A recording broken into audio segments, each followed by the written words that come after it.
Olá, CD concurseiro, resposta comentada do quiz 671, Banca Conzesp, concurso de Sorocaba 2015. Então, para você que vai prestar o processo seletivo do IABAS, fica de olho nessa resposta comentada, porque é a mesma banca do IABAS.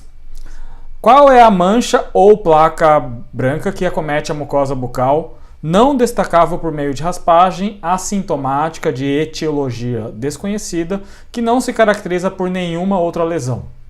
Na verdade, essa é a definição da Organização Mundial da Saúde para essa doença. Então, uma vez você sabendo essa definição, que é um diagnóstico, segundo o próprio enunciado fala, né, segundo essa definição nos fala, é um diagnóstico de exclusão, não pode ser considerado como nenhuma outra doença. Então, isso é uma pergunta simples, uma pergunta bem tranquila. Uma vez você tendo contato com essa definição, fica fácil, fica bem tranquilo de responder. Então, alternativa A, líquen plano, B, leucoedema, C, candidíase pseudomembranosa e D, leucoplasia. Essa é a definição justamente da leucoplasia. Leucoplasia, que é a lesão cancerizável mais comum que acomete a mucosa bucal. Essas leucoplasias, as lesões de leucoplasia, elas geralmente têm um índice de transformação não muito grande. Segundo os últimos estudos da OMS 2018, não mais que 2% dos casos de leucoplasia sofrem transformação maligna. Então a gente imagina, né, que é uma lesão que tem essa tendência grande de sofrer essa transformação, mas não existe essa grande quantidade de transformação maligna, menos de 5%, segundo os últimos estudos. Claro que esse número é muito variável, né? A literatura acaba tendo uma variação muito grande em relação à malignização dessas lesões, mas normalmente, né, esse estudo que é embasado segundo a Organização Mundial da Saúde, menos de 2% dos casos sofrem essa transformação maligna, então o índice é pequeno.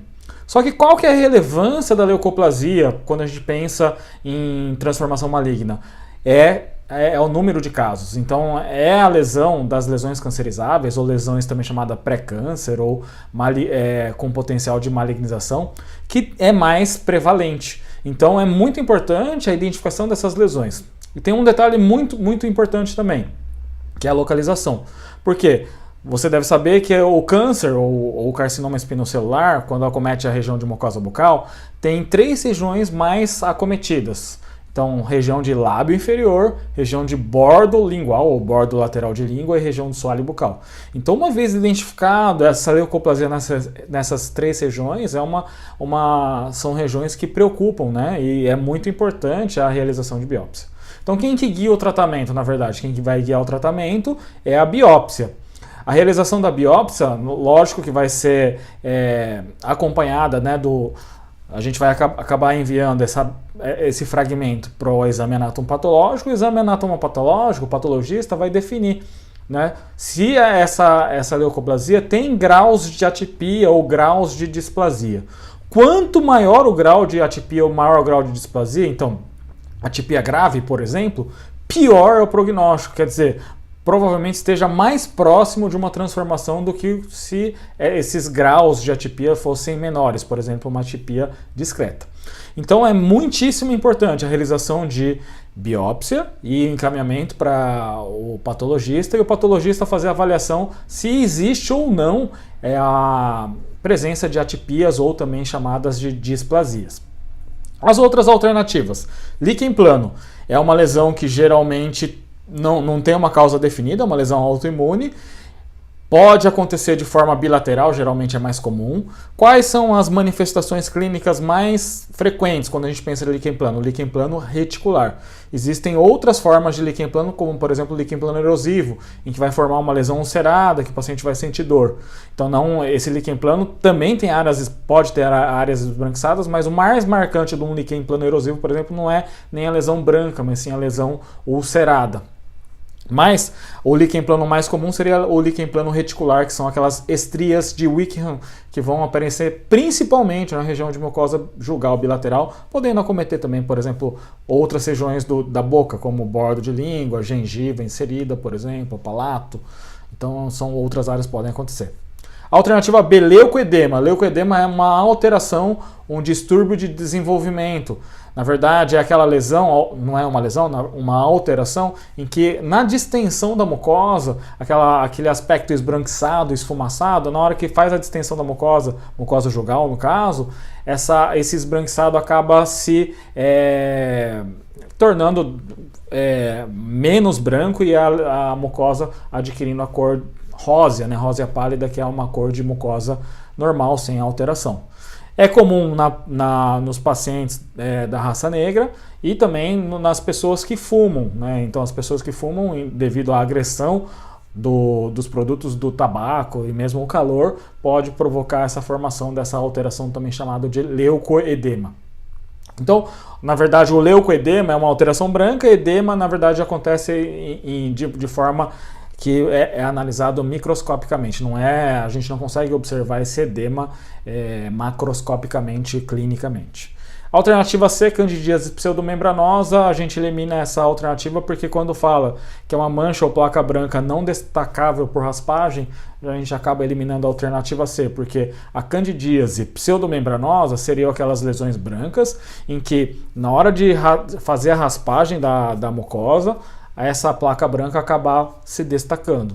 Isso é característico da candidíase pseudomembranosa, também chamada de sapinho. Então é muito fácil de distinguir e por isso que na definição da Organização Mundial da Saúde fala-se inclusive, né, dessa questão de placa branca ou mancha branca não destacável, justamente para eliminar ou a gente tirar do diagnóstico diferencial a candidíase pseudomembranosa. Então, relembrando, leucoplasia é uma lesão cancerizável, é uma lesão que o potencial de malignização não é muito alto, cerca de 2%, mas sem dúvida nenhuma, das lesões cancerizáveis, quando a gente compara com eritroplasia e queilite actínica, que a gente consegue ver no Brasil, né, das lesões cancerizáveis, sem dúvida nenhuma é uma das lesões mais comuns. Queilite actínica, por exemplo, também é muito comum no Brasil, principalmente em regiões em que a população ou as pessoas trabalham diretamente expostas ao sol. Então, pacientes agricultores, pacientes das regiões litorâneas, né, que trabalham diretamente expostos ao sol, são muito suscetíveis ao desenvolvimento de queilite actínica, principalmente a população branca, né? Então, a leucoplasia tem essa importância, é muito importante a realização de biópsia. Essa biópsia deve ser enviada para o exame patológico e deve-se observar os graus de atipia ou graus de displasia, porque isso vai determinar um acompanhamento mais próximo ou a remoção total da lesão, porque quanto maior o grau de atipia ou o grau de displasia, mais próximo essa lesão pode estar da malignização ou da cancerização.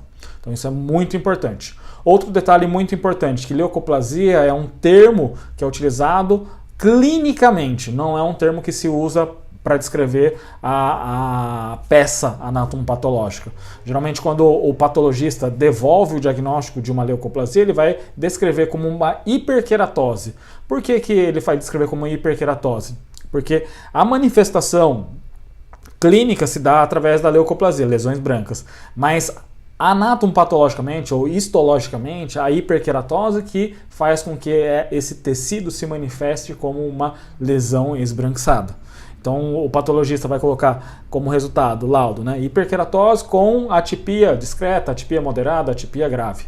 Essa é geralmente a devolutiva que o patologista acaba nos dando como clínico. Então, essa é uma questão importante, porque dentro das patologias bucais, a leucoplasia é uma patologia não das mais comuns, mas uma patologia importantíssima, porque quando a gente pensa em lesões cancerizáveis, sem dúvida nenhuma essa é uma patologia bastante comum. Mas o índice de malignização, como a gente acabou de falar para você, não é um índice tão alto, né? Não é um índice que a gente ficaria preocupado, como por exemplo as lesões de eritroplasia. Muitas vezes essas lesões de eritroplasia já são lesões que já são carcinomas estabelecidos ou se não são carcinomas estabelecidos, são lesões com um índice de malignização muito superior quando a gente compara as lesões de leucoplasia. Então, esse capítulo de lesões pré-câncer, lesões cancerizáveis, né, que a gente engloba leucoplasia, eritroplasia, quelite actínica, são questões que costumam cair com uma certa frequência, não são questões difíceis, são questões bem tranquilas, que você não pode errar uma questão assim, porque é uma questão simples, né? Essa questão, por exemplo, que caiu em Sorocaba, era uma questão que teria que acertar e para não perder uma questão tão assim difícil. Então é isso aí, continue acompanhando a gente, grande abraço e até o próximo vídeo.